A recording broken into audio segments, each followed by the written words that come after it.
Shares of Lowe's lower after reporting better than expected earnings and growing sales from professionals offsetting weakness in the DIY consumer. Homeowners continue to spend less on big ticket items, though, amid broader economic uncertainty. Angie's 2025 State of Home Spending Report found that 48% of homeowners are more stressed about home repairs than they were in January. Joining me now, we've got Angie Hicks, Angi Co-Founder. Angie, we gotta ask you first and foremost, where is a lot of the stress coming from for homeowners? I think quite honestly, when it comes to taking care of your home, it's for most of us our largest asset. And we tend to spend, 1 to 2% of the value of the home on improvements and repairs each year. So it really comes down to kind of budgeting and understanding what needs to be done around your house and how to best invest those dollars.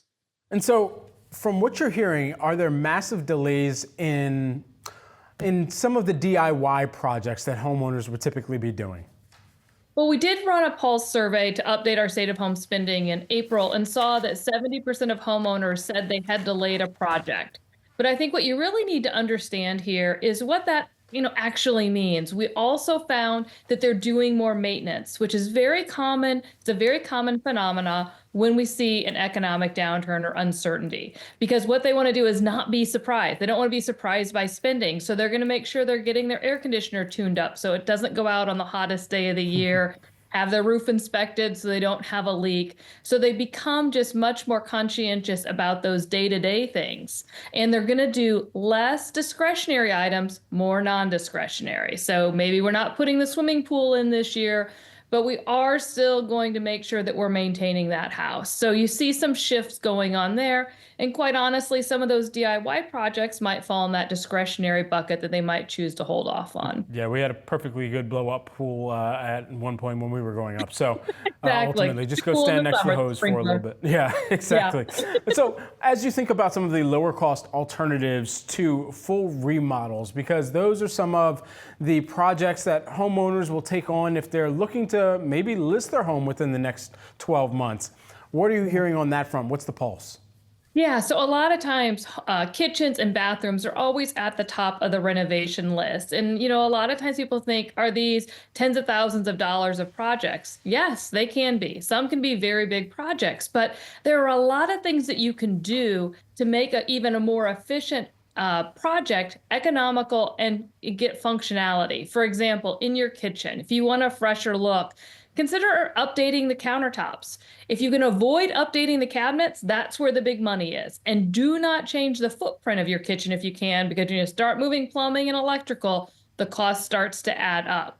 Same kind of thing in the bathroom. Think about maybe changing out the flooring, updating a sink. But if you're going to redo your whole shower, it's going to be more expensive. And so how are the pros on the other side of this responding to what homeowners are ultimately signaling to them, the market, the professionals that are also working on these projects? Absolutely. So the professionals are working with homeowners more, talking to them about alternatives. I've just had our Angi Pro Council meeting the other day. We were talking a lot with pros about the different things that they see where they can kind of help homeowners make trade-offs and make good decisions about how to invest those dollars. And they're looking for, then they also are looking at ways that they can aggregate projects together. If they offer both window cleaning and gutter cleaning, suggesting consumers get those done together so that it's one trip and it can be a more efficient, economical job. What is the decision tree for whether or not you should actually be starting a new project right now?